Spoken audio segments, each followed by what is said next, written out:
Problem number 3, two city scheduling. So let's read the problem statement first. So there are 2n people. A company is planning to interview. The cost of flying the ith person to city A is costs of I of 0, and the cost of flying the ith person to city B is costs of I of 1. So they have given this 2D costs array where if you take a look at the each tuple that's there in this cost array, the first entry is corresponding to flying the first person to city A, and the second entry here is corresponding to the cost of flying the first person to city B.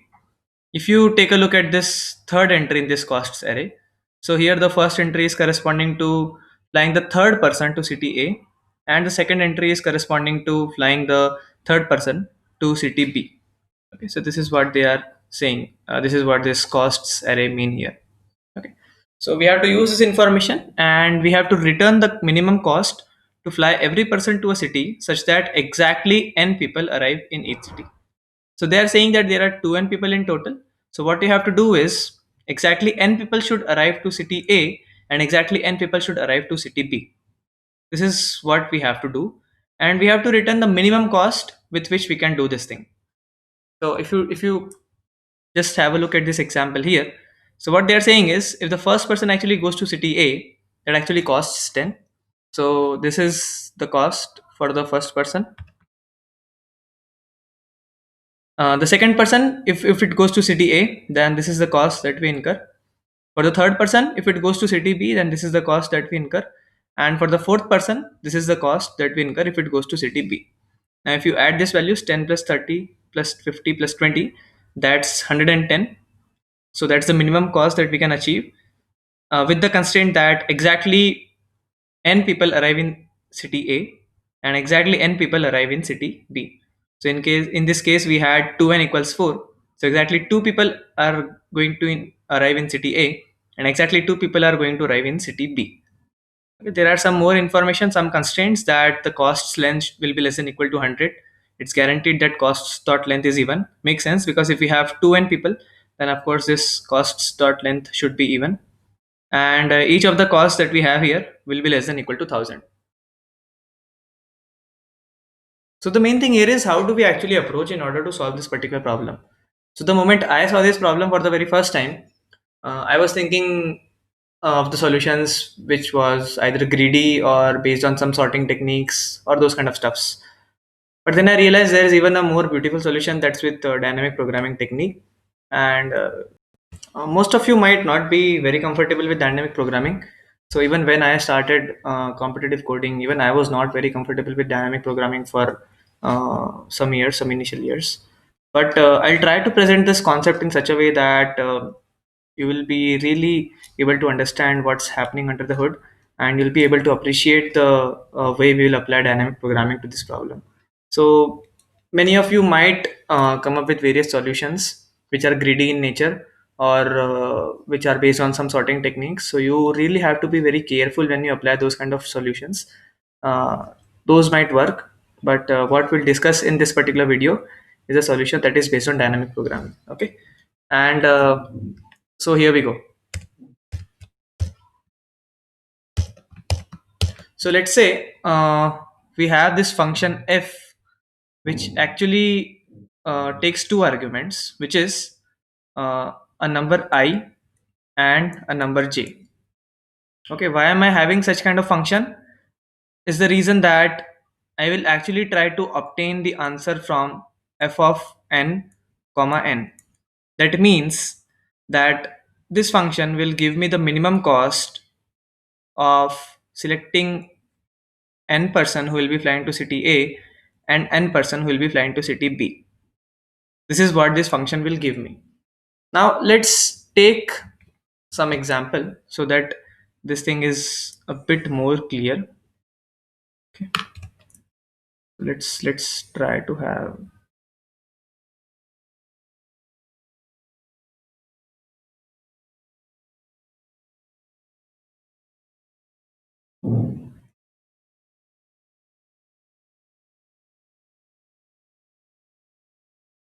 Oops.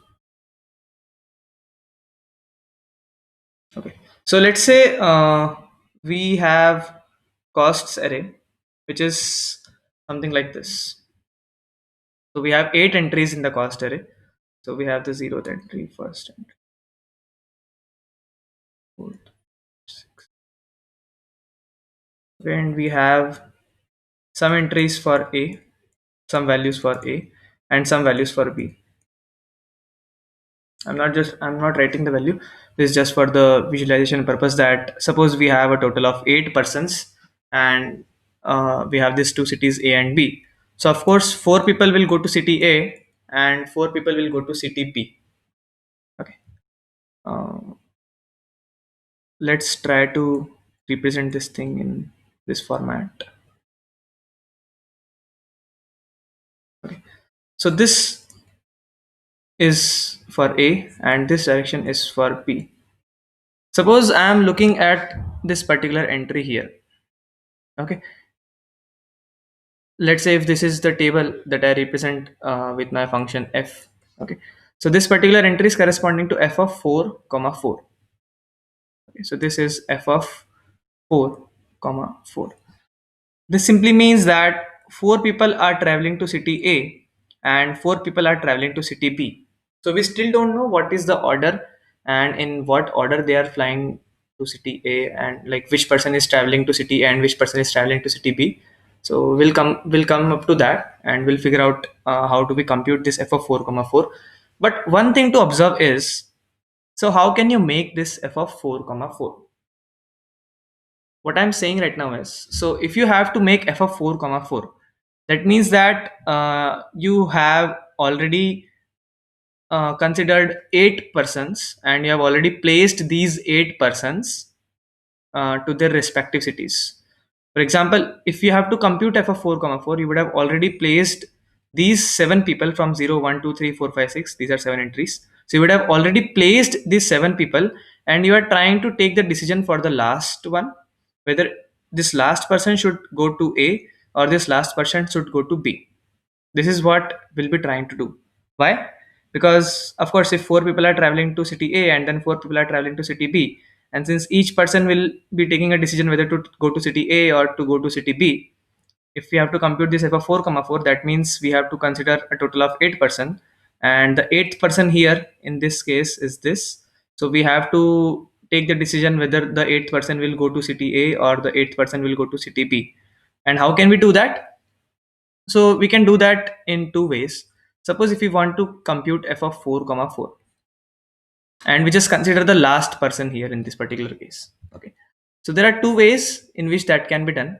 What if the last person actually goes to city A and then we obtain f of 4 comma 4? Or what if the last person actually goes to city B and then we obtain f of 4 comma 4?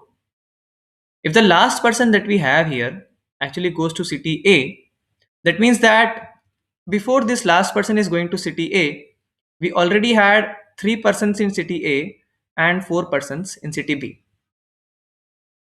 If you are confused with this, take a moment and try to analyze this thing.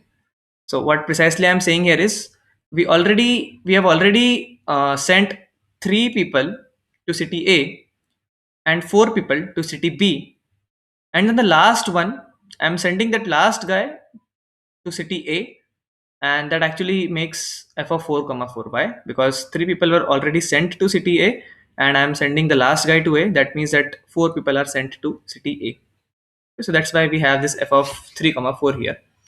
On this side, if I'm saying that the last person is actually going to city B, that means that before the last person went to city B, in order to compute this f of 4 comma 4, I already sent 3 people to city B and 4 people to city A. Why? Because these 4 people are already in city A and these 3 people are already in city B. And if I take this last guy and I send that last guy to city B, that will make 4 people appear in city B. Okay. So these are the two ways in which we can compute f of 4 comma 4.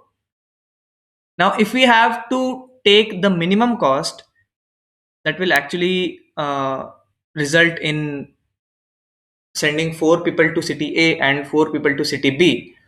So since we know that there are only these two ways for putting this last person either to city A or city B. What we can also think about is that if suppose the cost here on this particular branch is say X, and the cost here on this particular branch is say Y. Okay. So what is the cost that I am incurring in order to compute this f of 4 comma 4? So of course that cost is f of 4 comma 4 can actually either come from f of 3 comma 4 plus with some cost x, or it can actually come from f of 4 comma 3 with some cost y. If I am interested in finding the minimum cost, finding the minimum value, then I simply have to take the minimum of these two values. Okay. And if you see the table here, this particular entry will give you f of 3 comma 4. So you can come from here to here, and this particular entry will give you f of 4 comma 3. So you can come from here to here. Okay. So these are the two blocks from where you can go to this particular block, which will give you the value of f of 4 comma 4, and that is what we are interested in calculating. Okay. In order to generalize this concept, I can say that if if I have to send a total of I people in city A and j people in city B, I have two ways of doing that. Okay. Now since I am sending I people to city A and j people to city B, that means that I have sent a total of I plus j persons. Okay. So the last person that I am sending is I plus jth person. Okay. And how can I send I plus jth person? Of course, in two ways. Suppose if the cost of sending the last person to city A is X and the last person to city B is Y, then what more I can have is I can come from I minus 1 comma j, and I can send the last person to city A, and that will give me f of I comma j. Or I can come from I comma j minus 1 and send the last person to city B with a cost y, and that will give me f of I comma j. Okay. So the equation that we'll have is something like f of I comma j equals x plus f of I minus 1 comma j and y plus f of I comma j minus 1, and we take the minimum of these two quantities. That will give us the value of f of I comma j. Okay. So we'll implement this function f, and the way we'll implement it is we'll have a recursive formulation, and in order to avoid repetitive computations, we'll use memoization technique, we'll use DP technique. Don't worry if you're not very comfortable with these terms. The way we'll implement it will not be very scary implementation, so hopefully it will be easy for you guys, or at least you'll be able to get the solution. The only thing we have to take care about is x and y. So what is x and y?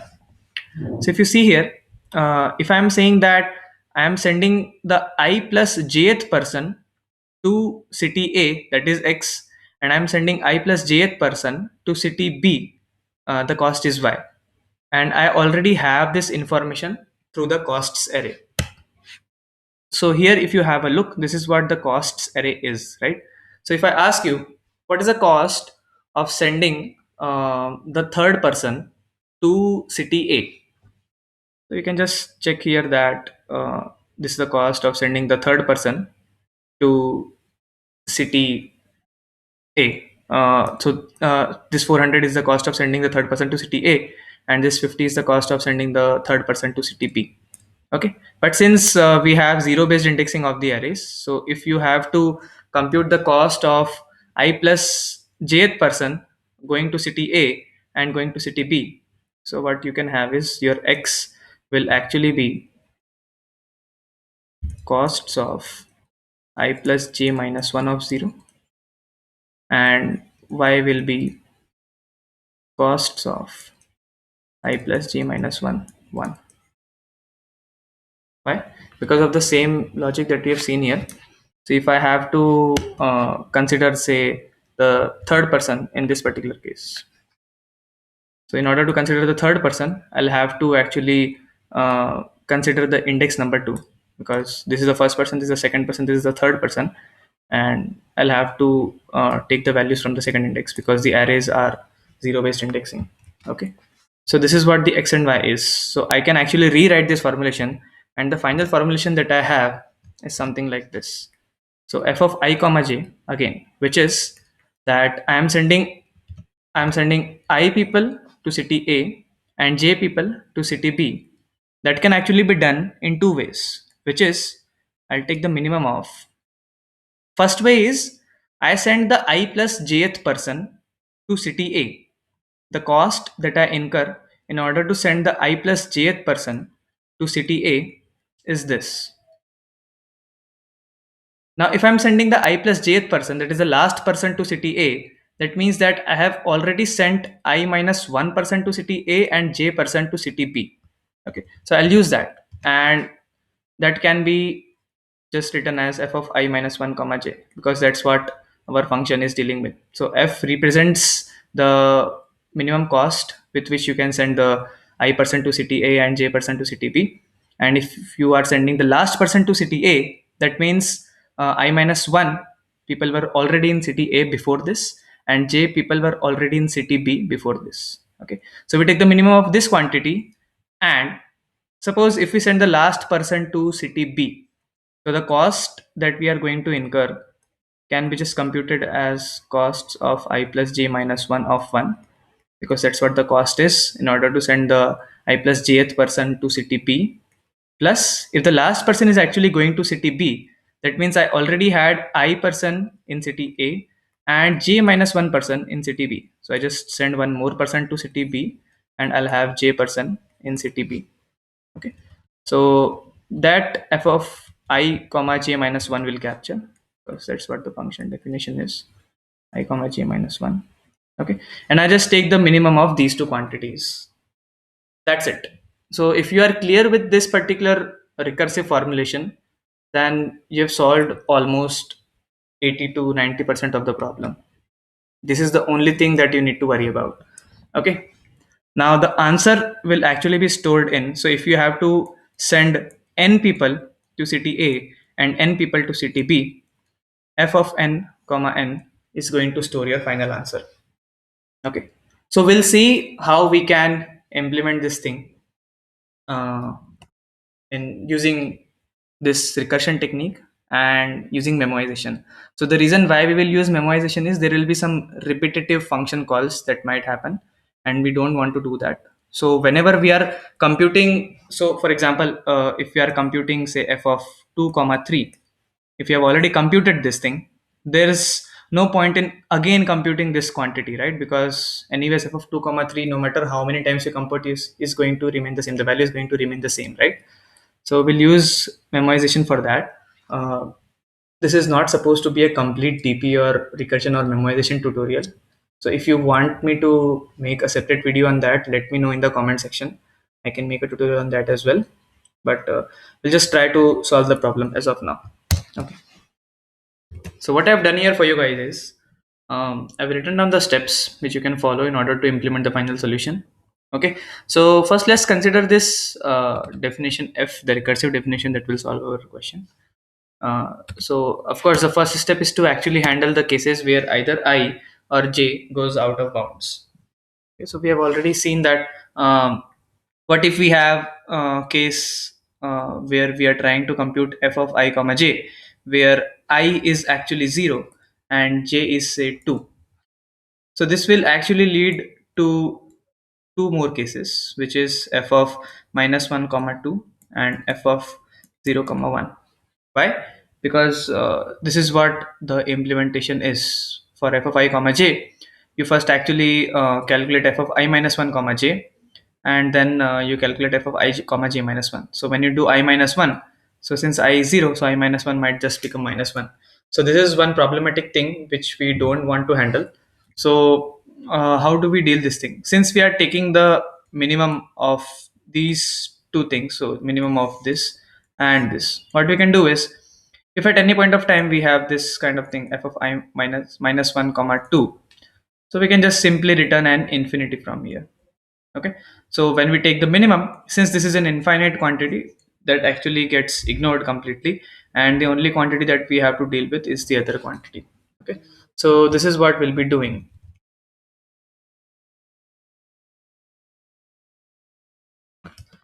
So that's the first step. So if I is less than 0 or if j is less than 0, so we just return the infinite quantity. But before that, you actually have to declare what the infinite quantity is. So let's say we know that the cost's length is less than equal to 100. That means we can have at max 100 people, and then each of the costs will be less than equal to 1000. So we can have 100 into 1000. Something more than 100 into 1000 is what we can keep as the infinite quantity. So I'll just keep 10 power 7, for example. And along with that, of course, I need to declare my dp table as well. So the value of so this particular quantity that will give us the answer, which is f of n comma n, since total number of people, that is 2n, is going to be less than equal to 100, so n is going to be less than equal to 50. Okay, so we can just have a table of size 51 cross 51, which will allow us to compute the value of dp of 50 comma 50 as well. Step 2, while implementing our function, is if f of I comma j is already calculated. That means, so but before that we need to initialize our dp table. So how do we do that? So we just initialize all the values with -1, except for one particular case, which I'll tell you later. So we just initialize the dp table with -1,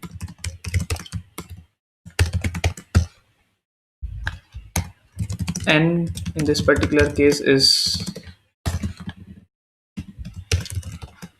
so why am I doing by 2? Because costs dot size is 2n. So if you just half it, you obtain your n. Okay. Now what is dp of 0 comma 0? So what if you are calculating something like dp of 1 comma 0? Okay, or f of 1 comma 0 is what you are calculating. So you might just end up to cases like f of 0 comma 0 and f of 1 comma minus 1. So of course this will turn infinity from here. So we just actually practically neglect this quantity because we are taking the minimum. But what is f of 0 comma 0? F of 0 comma 0, you can just keep it as 0. Why? Because if we are selecting a here, that means that the 0 plus the cost of flying to city A, when I only have one person, will what be the f of 1 comma 0 is, which actually is nothing but costs of 0 of 0. Why? Because this means that one person and only the first person is there in city A, that is actually obtained using costs of 0 of 0. The zeroth entry or the initial most entry in the costs array, that is corresponding to the first person. And why are we taking 0? Because we have to consider this A. Similarly, if you have to compute f of 0 comma 1, that is nothing but costs of 0 of 1. Again, same logic, that only one person is there in the city B, which is the first person.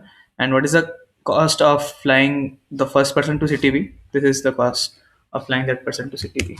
Okay, so we just initialize dp of 0 of 0 to 0, and the answer that we will obtain is going to be stored in f of n comma n. So I'll just return f of n comma n, and I'll just, the way we have to implement this function is I'm also sending this costs array because we'll need that cost. So I'll just return f of n comma n comma costs. Okay. Okay, coming back to step 2 here. What if f of I comma j is already calculated? That means that dp of I comma j is not going to be -1. So in that case, we return dp of I of j. Okay. In step 3, we just apply our recursive definition, which is this thing here, which is the min of this comma this. Okay, we just write that down.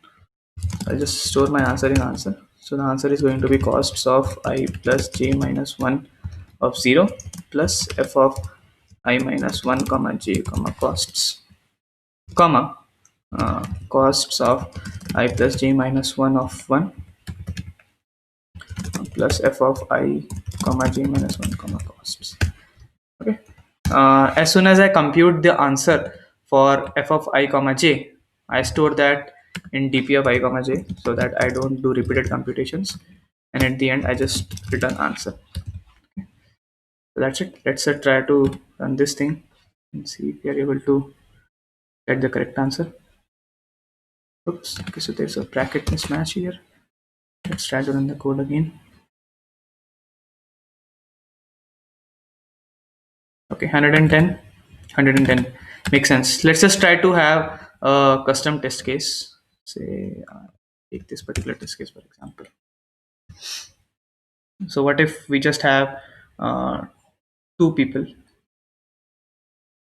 and the cost of sending them is say 10, 20, 30, and 40.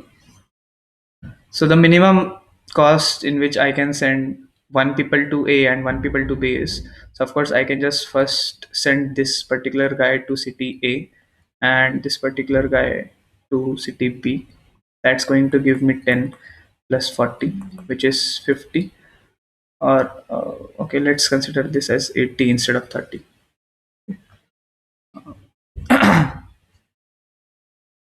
And let's say if instead of this, what I do is I send the first guy to B and the second guy to A.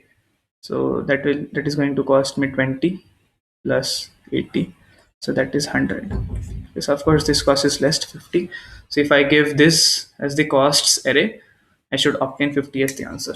Let's just try to do that. So that is 10, 20, 80, comma 40 is what we have. Okay.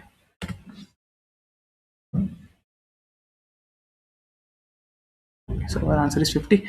Let's just try to submit the code.